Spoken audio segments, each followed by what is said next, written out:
हमारे राजस्थान में आपको क्या नहीं मिलेगा साहब। यहाँ पे आपको रेगिस्तान मिलेगा, यहाँ पे आप पानी के सैलाब मिलेंगे, यहाँ पे आपको बड़ी बड़ी झीलें मिलेगी, यहाँ पे आपको इस तरह का दृश्य मिलेगा जो कि काफ़ी सुहाना है।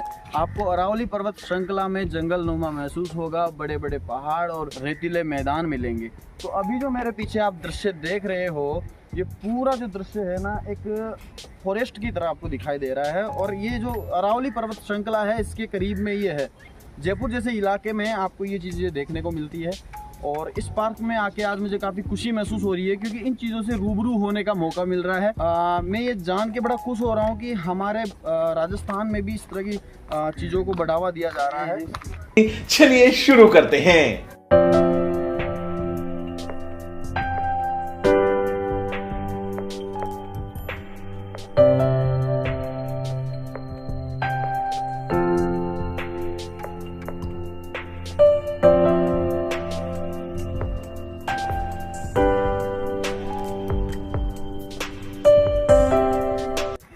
आइए आपको गजब की चीज़ दिखाता हूँ।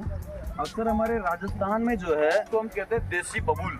तो देसी बबूल के जो पेड़ होते हैं उन पे कांटे बहुत तगड़े आते हैं, और कांटे वाइट कलर में आते हैं और कुछ इस तरह के आते हैं। देसी बबूल के कांटों को, उनकी टहनियों को काट कर उनसे यहाँ पे छत बनाई गई है, ठीक है। तो इससे छाँव तो मिलेगी ही मिलेगी।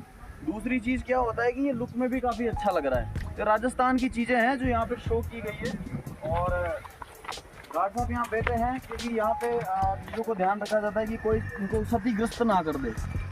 और आगे चलते हैं। यहाँ पे पौधों के हिसाब से बताया गया है कि जो धोक के पेड़ जो यहाँ लगे हुए हैं उनके बारे में कुछ यहाँ पे जानकारी दी गई है कि आपको क्षितिज पर जो चट्टाने पहाड़ियाँ दिख रही है वो धोक नाम के छोटे से टेढ़े मेढ़े पेड़ का घर है।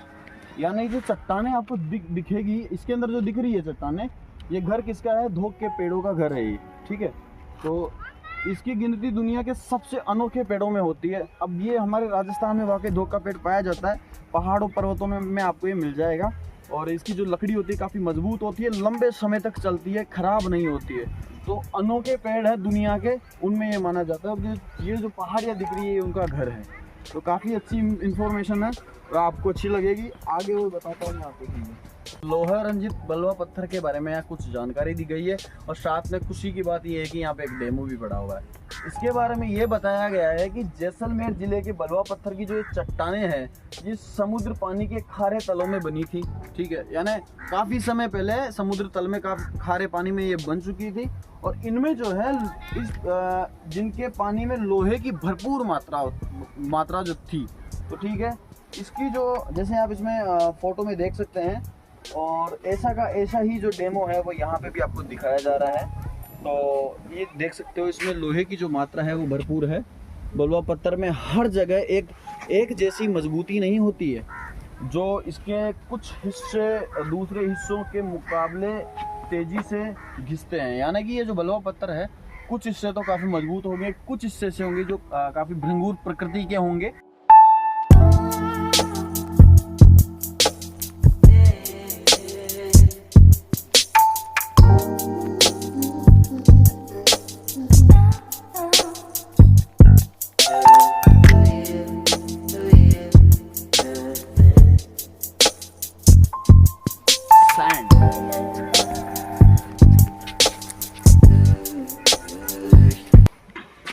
All about rocks made of sand, यानी होता है कि रेत से बनी हुई चट्टानें।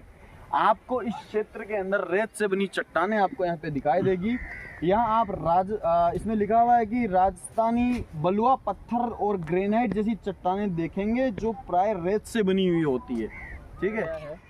ग्रेनाइट की चट्टान कहाँ से आए, ठीक है, यहाँ की जो चट्टानें जो लाई गई है वो कहाँ से आई है, इसके बारे में इंफॉर्मेशन यहाँ दी गई है। तो इन चट्टानों को ब्यावार के पास सेंद्रा के एक ग्रेनाइट से बने सुंदर परिदृश्य से लाया गया है। और बरसात के शुरुआती दौर में ये जो चट्टानें हैं वो कुछ इस तरह से दिखती है। जो शुरुआती जो दौर होता है उसमें आपको इस तरह से दिखाई देगी, नई नई कलियां फूटेगी और नए नए पौधे वहाँ से निकलेंगे उनकी दरारों से। तो काफ़ी ब्यूटीफुल इस तरह से दिखाई देती है।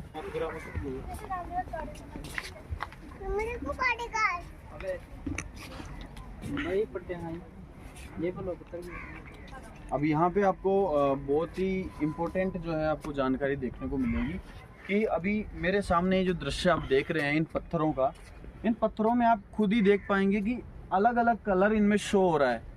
अलग अलग हर पत्थर का अलग कलर है, लेकिन ये सारे जो पत्थर है उन्हें हम कह सकते हैं कि एक ही प्रकार के पत्थर है, एक ही शिला के पत्थर है, लेकिन इनका कलर अलग क्यों है उसकी इन्फॉर्मेशन आपको यहाँ दी गई है कि बलुआ पत्थर यूं तो कुछ पीला, कुछ भूरा रंग, भूरा या सिंह के रंग सा होता है, लेकिन और खनिज तत्व के मिल जाने से अलग अलग रंग जो है इसमें आ जाते हैं।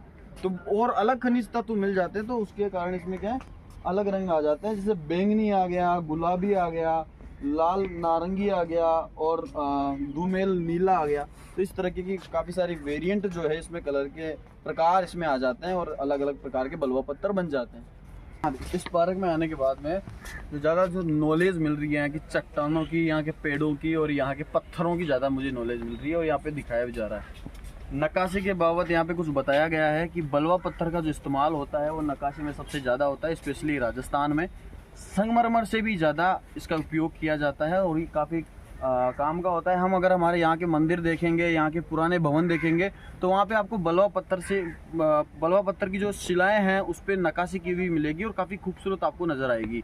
यहाँ पे उसका भी कोई डेमो तो नहीं रखा गया है, और अगर आगे हमें कोई डेमो मिलता है, उसका कोई पत्थर मिलता है तो हम आपको दिखाएंगे और फिर आपको अच्छा महसूस होगा, क्योंकि ये चीज़ वैसे भी आप अगर राजस्थान में आते हो तो देख ही लोगे।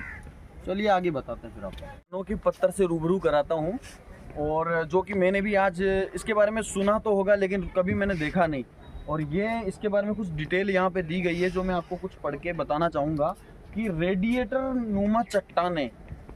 नुमा चट्टान का एक पत्थर यहाँ पे लाया गया है। और ये क्या चीज़ होती है मैं आपको बताता हूँ कि ये चट्टानें क्षरण के कारण हाथी की चमड़ी की जैसे दिखाई देती है, ठीक है, और गहरे रंग का सिलिका अवशेष और कैल्शियम की अलग अलग पट्टियाँ सी बन जाती है। धरती की गहराई में लगभग 2 अरब साल पहले, यहाँ पे 2 अरब साल पहले की बात हो रही है कि धरती की गहराई में 2 अरब साल पहले ये मैग्मा के संपर्क में आकर यूं बन गई थी, ठीक है, निकल जाओ। पिघले सिलिका और कैल्शियम अपनी अलग रफ्तार से ठंडे होते हैं और एक दूसरे से अलग होकर ऐसी अनोखी पट्टियां बना देते हैं। इसका जो डेमो है मैं आपको आगे दिखाता हूं, जो कि हमारे समक्ष यहाँ पे लाया गया है, और ये कुछ इस तरह का दिखाई देता है और काफ़ी डिफरेंट है और वाकई हाथी की सिकुड़ी हुई चमड़ी की तरह दिखाई देता है।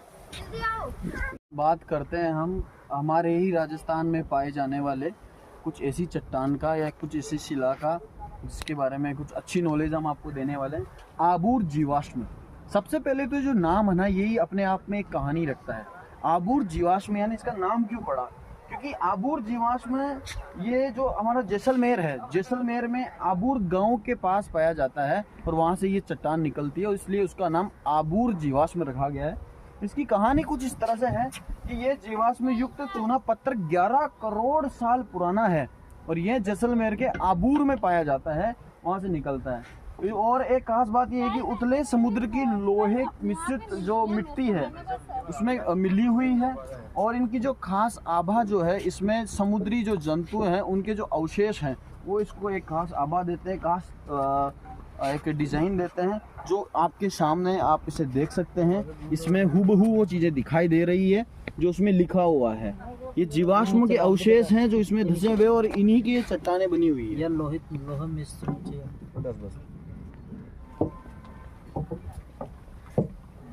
दृश्य कुछ इस तरह के देखने को मिलेंगे आपको जब आप कहीं घूमने जाते हो और कहीं आप धूप में जा रहे हो, रेगिस्तान जैसी या हमारे राजस्थान की जगहों पे तो धूप तो पड़ती है और आपको ऐसी ठंडी जगह मिल जाए और पीछे इस तरह से सजा हुआ पूरा पानी का जो बनाया हुआ है, इन लोगों ने पानी स्टोर किया हुआ है। यहाँ पे इन लोगों ने नई नई जो बेलें लगाई हुई है जो काफ़ी खूबसूरत लग रही है।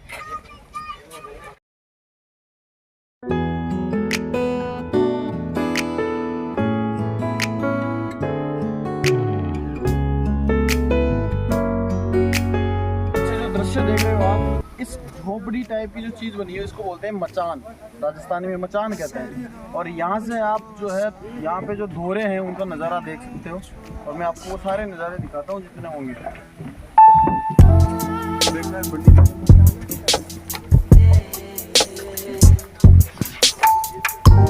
सुकून मिल जाएगा आपको यहाँ पे आके।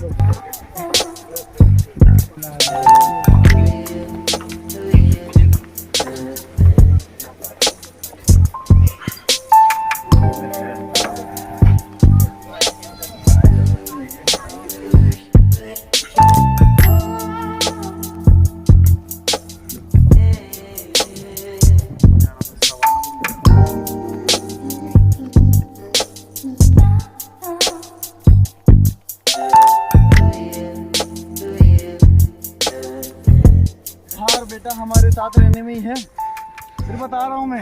देखते हैं। हाँ, जिसको खुशियाँ चाहिए होती है हमारे साथ आओ, हम मिलाएंगे खुशियों से। पता हम जानते हैं, हम डेली मिलते हैं, तुम्हें एक बार मिला देंगे। ये बात हमारे नेचुरल जंगल, और हम इस नेचुरल जंगल में यहाँ पे आए हैं भाग के।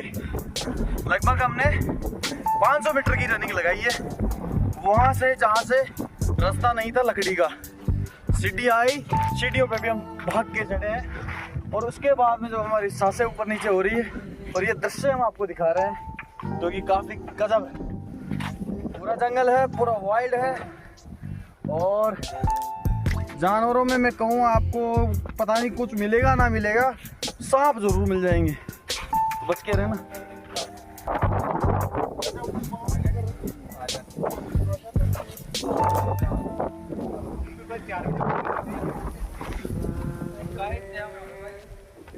नमस्कार, सारा पार्क हमने देख लिया है और अब हम चलने की, यहाँ से निकलने की तैयारी में है।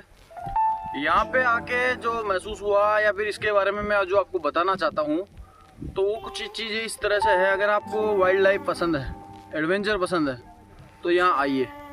आपको सुकून चाहिए तो आप यहाँ आइए। और एक चीज़ का ध्यान रखिए, बिना टिकट बताइए, क्योंकि हर 100 मीटर के दायरे में आपको एक गार्ड मिलेगा जो आपका टिकट चेक करने के लिए खड़ा है। खाने पीने की कोई भी चीज़ें मार्केट की मत लाइए, क्योंकि यहाँ पे आपको किसी भी पॉलीथीन के रेपर या कोई भी चीज़ फेंकने की कोई इजाज़त नहीं है। स्पेशली यहाँ खाना ही मना है, तो कोई चीज़ आप खा भी नहीं सकते। यहाँ पे आके आपको राजस्थान का जो कल्चर है, राजस्थान की जो भूमि है, उसकी क्या खासियत है, वो सारी चीज़ें आपको यहाँ पे पता चलेगी। मेरा तो मानना ये है, एक बार आपको यहाँ आना चाहिए और देखना चाहिए। एक्सपीरियंस हमारा बहुत अच्छा रहा। Thank you so much. अब हो गया।